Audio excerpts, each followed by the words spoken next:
माझा आत्ता त्यांनी परिचय करून दिलाच आहे, थोडीफार ओळख करून दिलीच आहे. तर त्यांनी प्रश्न ही सांगितला की लग्न जुळवताना सध्या पालक आणि वधूवर यांच्या काय अपेक्षा आहेत आणि या अवास्तव अपेक्षांमुळे लग्न जमण्यास अडचणी येत आहेत का? तर होय, खूपच अडचणी येतात. कोणत्या तर पालक अजूनही जागे झालेले नाहीत. परिस्थिती अधिक स्फोटक होईल. आज समाज मुलांच्या लग्नाबाबत इतका सजग झाला आहे की त्यांना संबंध ठेवता येत नाही. अनेक अवैवाहित मुली बरीच मोठी झालेली आहेत. वय जास्त होत चाललेलं आहे. तर त्याच्यासाठी काय करावं? ते फक्त आपलं शिक्षण, करिअर याच्याच मागे लागलेले आहेत.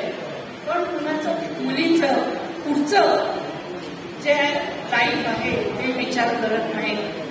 सुखी वैवाहिक जीवन हा मानवी जीवनाचा सर्वात मोठा आनंद आहे. मी तर म्हणते पैसा देखील आवश्यक आहे, परंतु काही प्रमाणात पैशामुळे चांगली नाती नाकारणं पण चुकीचं आहे ना. जादा पैशांच्या बाबतीत चांगल्या संबंधांकडे दुर्लक्ष करणे चुकीचे आहेच. मालमत्ता विकत घेता येते, पण गुण कधीच विकत घेता येत नाही.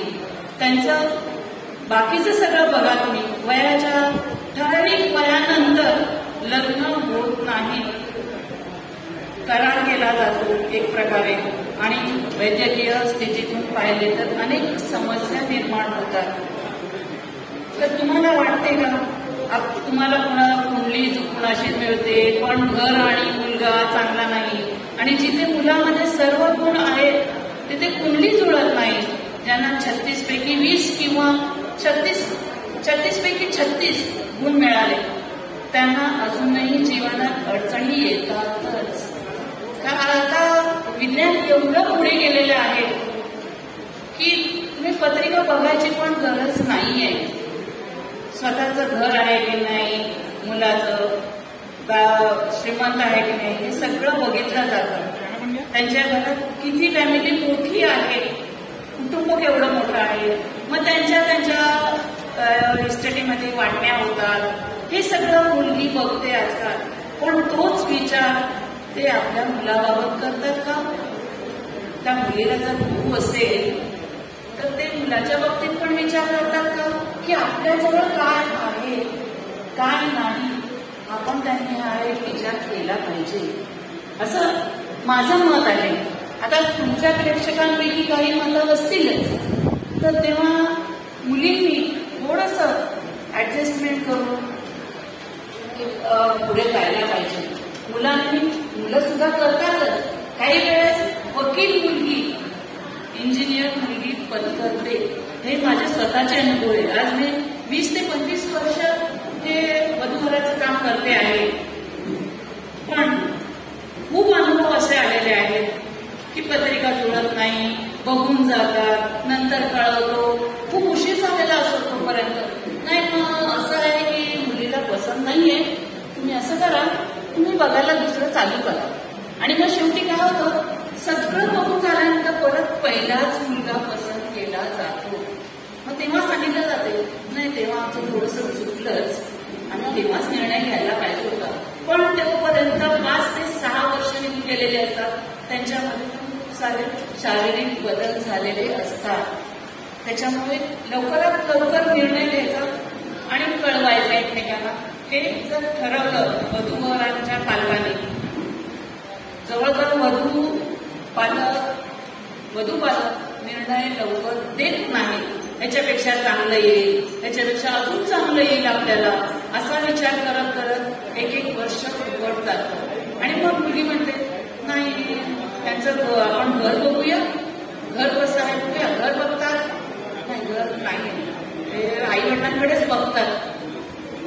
आपल्याकडे तर आई वडिलांचंच ऐकतात. ते का असं करतात? मग मुलगा असाच आहे, आई वडिलांचंच ऐकणार आहे, माझं कसं ऐकणार हा विचार करते मुलगी. नको बाबा, मला हे नकोय, हे स्थळ नकोय, आपण दुसरं बघूया. परत पहिल्यापासून दुसरं चालू होतं. मग वधूवर मेळावे अटेंड करणं आणि त्यांना आम्ही असं एक स्टेज निर्माण करून दिलेलं असतं तरी सुद्धा त्यातून सुद्धा मुली कमीच असतात आणि मुलं जास्त असतात. आजच्या वधूवरामध्ये सुद्धा मुलांची संख्या जास्त आहे आणि मुलींची संख्या कमी आहे. तर मुली का असं करतात की बघा, थोडंसं वय निघून गेल्यानंतर जाण्यापेक्षा आपण लवकरात लवकर काय निर्णय घेऊया. मुलींबरोबर त्यांच्या पालकांच्या अपेक्षा इतक्या अवस्था वाढत चालल्या आहेत की त्यांच्याकडे पाहून हसावं की रडावं हेच समजत नाही. प्रत्येक मुलगा नोकरी करणाराच राहिला असता तर नोकऱ्या मिळत नाही. नोकऱ्या कमी होत चालल्या आहेत ही ओरडच ऐकू आली नसते ना. मग शेती व इतर व्यवसाय करणाऱ्यांनी काय करायचे हा मोठा प्रश्न आहे. आपल्या अवस्था अपेक्षांनी निर्माण झाला हा प्रश्न निर्माण झालेला आहे. एकीकडे मुलींची संख्या कमी होत चालली असताना मुलांना जणू काय किंमतच राहिली नाही अशी भावना काही मुलींच्या पालकांची झालेली आहे. हा सामाजिक समतोल अनेक प्रश्नांना जन्म देते. मुलीला एखादे अनुरूप स्थळ चालून आले तरी त्याला त्वरित प्रतिसाद न देणे हे मी आता आपल्याला सांगितलं. तर काही क्षुल्लक बाबींचा दोष काढणे, रंग, उंची, पगारातील तफावत, शेती नाही असली किंवा घेतली तर कसणार पुणे